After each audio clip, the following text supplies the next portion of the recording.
Que veulent les femmes le plus au monde? Je crois que tous les hommes mariés devraient écouter attentivement ce que je vais dire maintenant, parce que je suis marié depuis septembre 2000. On s'est connus avec ma femme Karen 2 ans avant. Et j'ai commis l'erreur d'oublier ces deux besoins, ces deux piliers psychologiques essentiels quand on est marié et qu'on est une femme.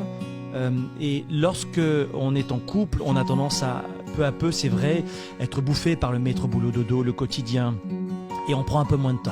Il faut faire très attention à son couple et notamment avec ces deux aspects. Donc là, en tant qu'homme, je le dis à tous les hommes, il y a 2 points auxquels il ne faut jamais passer à côté. Le premier point, c'est d'être présent. Une femme peut avoir plein de besoins, plein de désirs évidemment, etc. Mais toutes les femmes, en tout cas qui ont une forte énergie féminine, parce qu'il y a des dames qui ont une énergie masculine, mais une femme qui a une énergie féminine, avec un homme qui a une énergie masculine, notamment dans ce contexte-là, mais on peut le retrouver dans des couples gays lesbiens. C'est une question d'énergie en fait, masculine ou féminine. Et lorsqu'on oublie d'être présent face à une personne qui a une énergie féminine, donc d'un homme à une femme en général dans les standards, eh bien ça ne fonctionne plus. Une femme ne demande pas toujours et forcément de la quantité, mais de la qualité en présence relationnelle.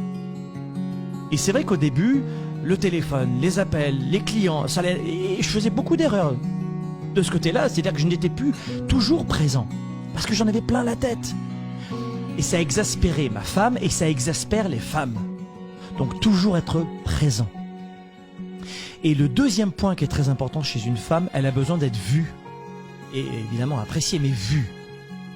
Votre épouse qui va chez le coiffeur et vous ne faites absolument aucune remarque, positive évidemment, et erreur. Elle a acheté un vêtement nouveau, souvent pour vous faire plaisir, et vous ne remarquez rien, erreur encore. Et c'est erreur sur erreur. Une femme a besoin de présence et a besoin d'attention, pas uniquement visuelle, mais de reconnaissance. Alors tout le monde, tous les êtres humains ont besoin de reconnaissance, mais ces 2 points-là, quand vous êtes marié ou en couple, et vous, monsieur, vous l'oubliez, vous allez donner un grand coup, une grande claque à votre femme sans le savoir. Et moi, la façon dont je m'en suis sorti, et le conseil que je donne à tous mes participants dans nos séminaires, des leaders, des entrepreneurs, je leur donne tout simplement cette astuce, très simple. Imaginez, messieurs, que votre femme ne sera plus là dans 3 jours. Elle a une maladie grave et elle sera plus là dans 3 jours. Et que vous avez 3 jours à vivre avec elle.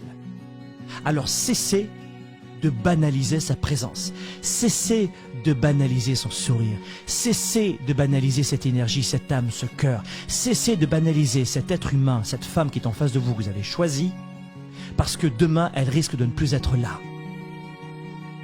Et lorsqu'on cesse de banaliser la personne en face de soi, eh bien, et notamment en tant qu'homme envers une femme, on arrête d'être dans l'absence, bien malgré le fait qu'on mange avec elle, et on arrête de la banaliser et même de ne plus la voir.